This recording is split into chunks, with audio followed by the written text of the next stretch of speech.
this was when everybody said they thought Iran had attacked Saudi Arabia. This was from MSNBC.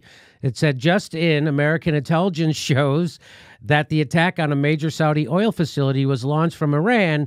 3 people familiar with the intelligence tell NBC News. Now, that's NBC News just repeating what the CIA tells them. Because that's Ken Delaney, who works for the CIA. Yeah. Yes.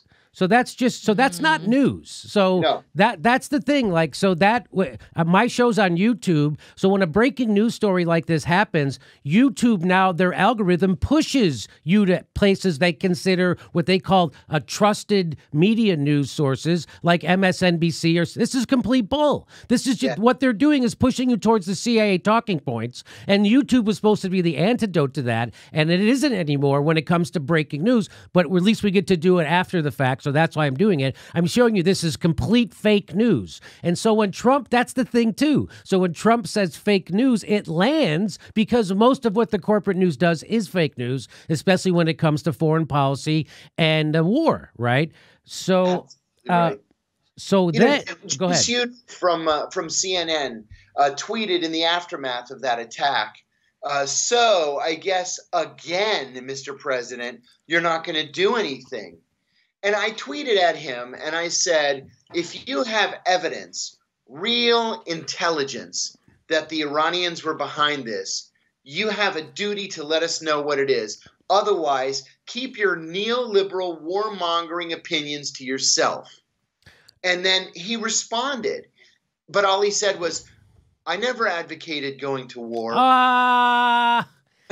So you know what's crazy, John, is that everybody was afraid that it was Trump who was going to be the maniac. It was supposed to be Trump who was going to be the guy. We can't allow him near the button, and everybody's encouraging Trump to do more bombing. Yeah, everybody is, and the intelligence is not there. You know, as a trained CIA analyst, we were not allowed to make an analytic judgment without the evidence, and there's no evidence. They can't say, like they've been saying, they can't say, take our word for it. Or my favorite one, if you knew what I know, if you saw the intelligence that I've seen, you would agree. Nonsense. I worked there for 15 years. I know you guys just make it up. And that's what they do. They make it up. So I want to play this for people. This is a minute and a half long. And this is them announcing they're sending troops to Saudi Arabia. Okay, here we go. The United States has a responsibility to protect our citizens and our interests in the region. Yes. And the international community has a responsibility to protect the global economy and international rules and norms. He almost said they have to protect the global inequality. He almost said that. He didn't, but he was that close. Okay, here we go. All of this is threatened by Iran's significant escalation of violence. This week, I've been in dialogue with the Saudi defense minister and other partners about this latest attack. To prevent further escalation, Saudi Arabia requested international support to help protect the kingdom's critical infrastructure. The United Arab Emirates has also requested assistance. In response to the kingdom's request, the president has approved the deployment of U.S. forces, which will be defensive in nature and primarily focused on air and missile defense. We will also work to accelerate the delivery of military equipment to the Kingdom of Saudi Arabia and the UAE to enhance their ability to defend themselves. The purpose of the additional defensive support we will provide is as follows. First, to send a clear message that the United States supports our partners in the region. Second, to ensure the free flow of resources necessary to support the global economy. And third, to demonstrate our commitment to upholding the international rules-based order that we have long called on Iran to obey. The last one, so they don't even say, used to say spreading democracy, and they don't even say that anymore. So they don't even bother. So what he just said was, we're there just to support Saudi Arabia because they're our pals, to make sure that oil keeps flowing around the world. And the third one is to make sure everybody plays by the rules. You know, we're the ones. We just turned Libya into a failed state with slave trading. We just killed 1 million people in Iraq, the country right next door to Iran. We said trying to do the same thing in Syria. We're the ones who are the biggest violators. We just killed 30 pine nut farmers in Afghanistan 2 days ago. We're the ones who are violating international norms and the terrorists. So that's why it's funny that he's saying we're doing this. Again, nowhere to help people or to say it's just because Saudi Arabia is our buddy. He doesn't say why Saudi Arabia is our buddy. He just says they are. We got to keep the oil flowing, and we got to make sure they follow the rules. So all three of those are bullshit. And so I like what this guy says. Is let me get this straight. It's 2020, and we're putting our forces in danger to babysit some medieval kingdom that treats women like chattel, which saws up journalists, which has substantial involvement in the 9/11 attacks, and which has its own military equipped with our weapons. So didn't Trump just sell them $110 billion worth of weapons? What the hell why do they need us to defend them? And if you remember, if you voted for Trump because he was an anti-interventionist, because he would say stuff like this, he would say Saudi Arabia should fight their own wars, which they won't, or pay us an absolute fortune to protect them and their great wealth, trillion. So he doesn't do that. Now he's just said, they asked, so we're going to send them. They're nice people.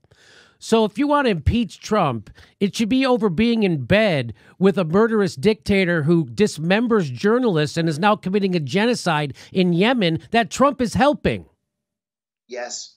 Yes. So that's why you impeach a guy. You don't impeach a guy because he wanted to look into the corruption of Joe Biden's kid, who was actually corrupt. Yeah, he was actually corrupt. Yeah. There's actually something to it. Let me tell you a little bit about Saudi Arabia, too. Saudi Arabia was the first foreign tour that I ever did as a young junior 25-year-old CIA officer. I just wrote about this in Consortium News last week. And I said I was so excited to go. The Iraqis had just crossed the Kuwaiti border, and they took Kuwait.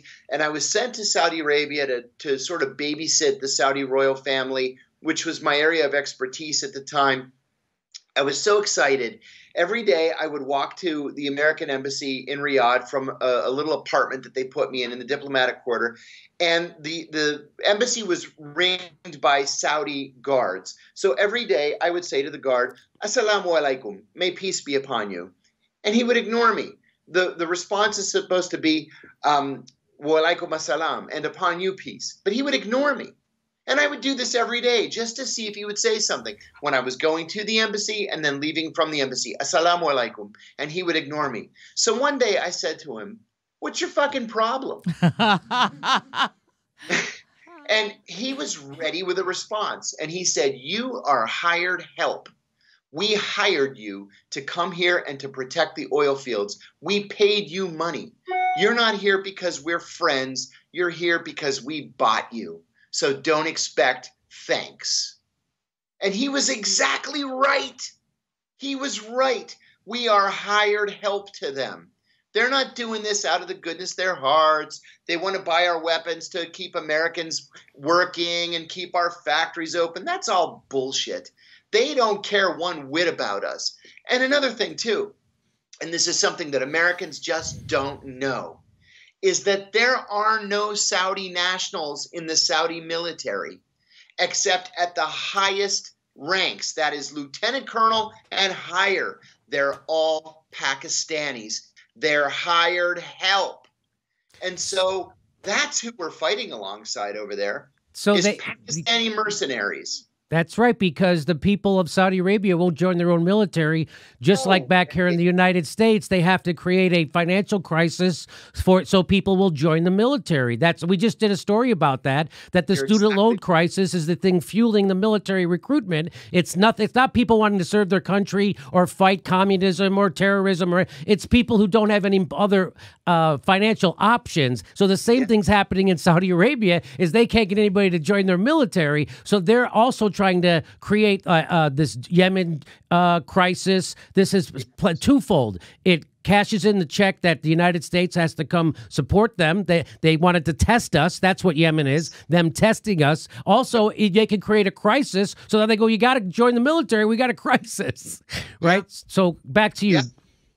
Nobody will take those jobs. You know, I used to go on weekends to OPM Sang. That's the Saudi Arabian National Guard. Believe it or not, because they sell pork there. So if I wanted bacon or sausage, I'd have to go to the Saudi National Guard commissary to buy my pork and go back to the diplomatic quarter. And I used to say hi to this soldier all the time, Muhammad. And I would really struggle to understand what the heck this guy was saying, because my Arabic was okay at the time. It wasn't great. And finally, I said to one of the guys at the embassy, I have a hell of a time understanding anything that Muhammad says. He said, Muhammad who? I said, Muhammad at OPM Sang. And he said, Muhammad doesn't speak Arabic. I said, what are you talking about? He said, he's from Pakistan. He's speaking Urdu. He doesn't know how to speak Arabic. There are no Saudis over there at the Saudi National Guard. They're all Pakistanis. Wow. And that's how I learned. So here we go. So I want to show people this again, the Democrats are going to completely blow the impeachment thing because they're looking at something it's too narrow in focus, and the things they should be impeaching him over, they're both complicit in, right? That's why why do you think Nancy Pelosi didn't want to impeach George Bush and Dick Cheney and had hold those hearings? Because it was clear they were war criminals, and it was clear they lied us into a war. And the reason why is because they were smarter than Nancy Pelosi, because in 2002, when they started torturing people, they told her about it. And she didn't tell anybody else, which makes her complicit in a war crime, which would have came out if they had an impeachment hearing, which is why she said impeachment is off the table. Absolutely right. Yeah. That's why we need a third party in this country, at least a viable one. That's right. Because the two that we have are all liars. They're both liars. And they're in bed one party when it comes to foreign policy. And here's John Kerry, and he's going to admit to you the deal we have with Saudi Arabia. So the one thing people don't talk about, and I showed you, here, let me just show you this. I said, I'm offering $1 million for the first corporate newsreader to mention the petrodollar while reporting that we are sending Americans to protect Saudi oil. No, by the way, that money still unclaimed. No takers. Still unclaimed. That money is still unclaimed. Just like when Andy Kindler offered $1 million to anybody who could produce a tape of Whoopi Goldberg saying something funny. 20 years later, still unclaimed. That $1 million still unclaimed. Anyway, here it is. Nobody took me up on that. And let me just quickly explain to people what the petrodollar is and why we're in bed with Saudi Arabia as opposed to Iran, which is a mistake. The petrodollar is when we went off the gold standard in the 70s. Saudi Arabia made a deal with us that everybody would have to monetize. If they wanted to buy oil, they had to do it with the United States dollar. So whatever their currency was, they had to first convert it to U.S. dollars, buy it. And then they took a lot of their oil profits and they buy our securities, and they own a lot of our treasuries and all that stuff. So that's what the petrodollar is, and it's artificially propping up our economy and our dollar. And that's why a lot of people speculated that part of the motivation to screwing up Libya was Gaddafi was wanting to go out of dinar, wanting to go off the petrodollar, the whole deal. Also, there's going to be a petro yang, and people are talking about. Oh boy. Yang. That's not it. Yang. What am I talking about? Yen. Yang. I got Andrew Yang on my mind. It's $1,000 a month. It's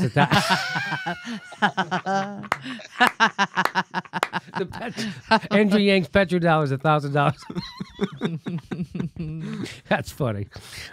So anyway, that's the thing people don't realize, and that's why when they said it was okay when they passed that law to make it okay to sue Saudi Arabia over 9/11, Barack Obama had to fly to Saudi Arabia to calm everybody down because that would really screw up our economy. And so that's why we're in bed with people like Saudi Arabia. Also, the CIA, they prefer dictatorships over democracies, which is why they are in bed with Saudi Arabia, and they overthrew Mossadegh in the 50s, who was the democratically elected president of Iran. The CIA instituted a coup to overthrow him because he wanted to keep the oil for his own people, and he wanted to spread democracy around. Democracy is hard to control. CIA wants to get rid of democracies in the Middle East, replace them with theocrats and dictators because they're easier to control, which is why we're in bed bed with right now a neo-Nazi organization in the Ukraine and the Saudi Arabians in the med. So that's how this works, right? And nobody gets impeached over installing a Nazi regime in Ukraine. Nobody gets impeached over committing a genocide in Yemen. But somebody gets impeached because they tried to they tried to go after their political opponent in a bad way. That's and by the way, that's not going to fly. He's not going to get impeached. It's going to bolster him just like Russia. His highest approval ratings came after Russiagate. And now nobody believes the mainstream media or the Democrats' attacks, especially when it comes to something like this, who Joe Biden's kid is corrupt in it. All right. So let me just get to this. Here, I want to show. Here's respect to. So here is John Kerry, and he's gonna tell you what's really happening with Saudi Arabia. And this is in front of a congressional committee. Countries offering to. Here, let me go. To respect to Arab countries offering to bear cost and to assist. The answer is profoundly yes. They have. That offer is on the table. So he's talking about going into Syria. That's when they were trying to get us to, everybody was that big push to overthrow Assad, and Barack Obama had the line in the sand and all that stuff. And so he's saying, hey, yeah, with respect to our Arab friends, he means Saudi Arabia, they've offered to pay the price for us to overthrow Syria. Here we go. With respect to boots on the ground, profoundly no. There will be no boots on the ground. The president has said that again and again. And there is nothing in this authorization that should contemplate it. And so he's saying we could do it the same way we did Libya. No boots on the ground. We'll just bomb the shit out of everybody and turn it into a failed state. We'll get somebody to put a bayonet up Assad, and then we'll get our own. We'll turn it over to ISIS, who's in bed with Saudi Arabia, funded by Saudi Arabia, and they'll run the country, which is what's happening. And so here we go. We reiterate, no boots on the ground. In terms of what do you do if it doesn't work, I think I'll let General Dempsey speak to the question of targeting, which he can't go into in detail. But we have absolute confidence that what our military undertakes to do, if it is ordered to do so, will degrade the capacity of Assad to use these weapons and serve as a very strong deterrence. And if it doesn't, then there are subsequent possibilities as to how you could reinforce that. Thank you, Mr. Secretary. And now here comes the key question. Details on the offer and the proposal on the table. What are the figures that we're talking about? So what is the offer from Saudi Arabia? What is their financial offer for us if we go and overthrow Assad for them? What are they offering? And he says, well, we don't know what action we're engaged in right now, but they've been quite significant. I mean, very significant. In fact, some of them have said that if the United States is prepared to go do the whole thing the way we've done it previously in other places, they'll carry that cost. That's how dedicated they are to this. So that you heard, that's when he's Secretary of State said Saudi Arabia is willing to pay for our entire war if we overthrow Assad. That's how dedicated they are to it. That's how much the pipeline that they want to send through Syria is worth to them. That's what that's about. That's the part they don't tell you. Why do you want to do this for them? Why do you care? Why do you care about Syria, John Kerry? Why do you want to overthrow Assad? Why are you pretending you care about people? Oh, it's because Saudi Arabia wants to put a pipeline through so they can also sell natural gas to Europe and they can compete with Russia. I got it. Okay. No one tells you that. You know who tells you that? Jackass comedians on fucking YouTube. That's who tell you that, right? And by the way, John, am I wrong about that? No. You're totally right. And what he meant by that statement was that the Saudis are willing to pay for the last American soldier to go to his death in Saudi Arabia. They'll pay for as long as we want to send our men, our young men and women, to face their deaths in a Middle Eastern desert. No problem. Yeah, that's exactly what. In fact, here's WikiLeaks has revealed. He had been waiting a long time to hear what Brown told him. Subsequent statements by Brown, Secretary Schlesinger, and others have led to the Saudis to believe that we have offered them virtually a blank check for their security needs. Brown's subsequent statement in Israel, plus the president's stalemate at the peace talks, have again injected a note of skepticism into the Saudi minds. They have decided that there is no better time or opportunity to see if the U.S. check is good and how much money is in the account. And that's what's happening in Yemen. Yep. And so that's what's going on. And here is Julian Assange to let us know that when we're in bed with Saudi Arabia, we're literally in bed with ISIS. Okay. Now, we've showed you how we were in bed with ISIS in Libya. We've showed you how we're in bed with in Syria. And of course, the Washington Post and CNN smeared us for telling the truth about that. And here's Julian Assange to tell you. Have helped create it.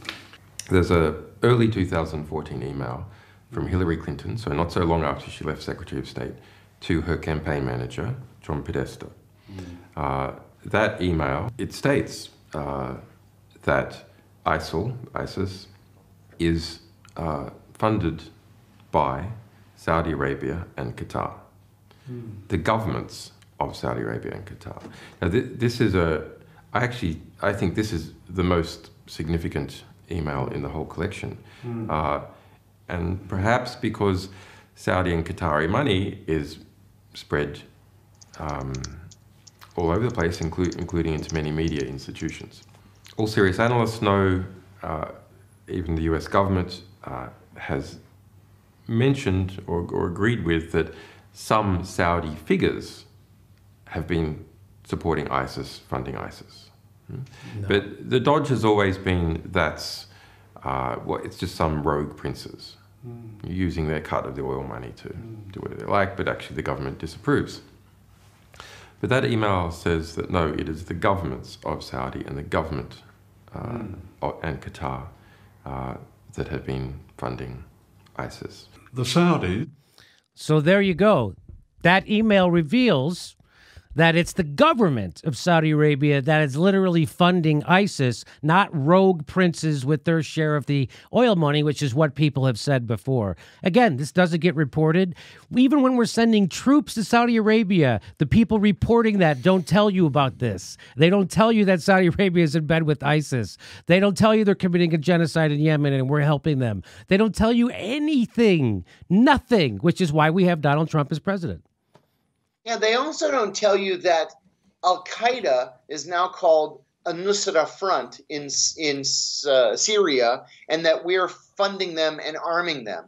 We don't call them Al-Qaeda anymore. We call them Nusra Front. Yeah, that's right. So there's a lot that our government isn't telling us, or there's a lot that our government is lying about to us vis-a-vis Saudi Arabia, the war in Syria, the war in Libya, the war in Yemen, the war here, the war there. They're just lying to us. And isn't it sad to see, like, that's why I think it's so important that Tulsi Gabbard is in those debates, because she's the one who stood up to Trump and said, we are soldiers, we're not your bitch, and we don't work for Saudi Arabia, you're not our pimp, we're not prostitutes. She laid it out like in nobody's business, right? And she's a soldier, but she's a medic, right? Which is what I like about her. And so that's why it's great that because Bernie, as great as he is on domestic policy, his Achilles heel is foreign policy, and he often repeats CIA talking points. And I'm a big Bernie backer, but that's his blind spot, and I think she really fills it in perfectly. Would you agree? I agree completely, and that's why I was so thrilled that she met the DNC's phony numbers to make the next debate, because we really need Tulsi Gabbard in that debate. I agree with you about Bernie Sanders. I love Bernie Sanders. You know, when I was working on Capitol Hill, I used to do the same thing every day. I'd walk to the office, I'd boot up my computer, and while it was booting up, I'd go down to the cafeteria and get a cup of coffee. And every single day, there was Bernie Sanders sitting at a table, inviting literally anybody who walked in to have breakfast with him, sit at the table, and the only thing he insisted on was that you call him Bernie. So I love Bernie Sanders. He's one of us, but he does have an Achilles heel, and it's foreign policy. Yeah. John Kiriakou, who is the host of Loud and Clear on Sputnik Radio. Also, he's a columnist for Reader-Supported News. Any place else we should tell him to go check you out at, John? Consortium News. They've been very, very good to me. Okay, fantastic. John Kiriakou, you're always welcome. Thanks for sharing your opinions with us and your insight. Thanks so much for having me. I love the show, and I love being on. Thank you. Okay. Hey everybody, we're doing a live show every Sunday in October in Hollywood, California at the Sycamore Tavern. Go to jimmydorecomedy.com for a link for tickets and become a patron. We give you hours of bonus material every month. Become a premium member. Go to jimmydorecomedy.com and sign up. Thanks for your support.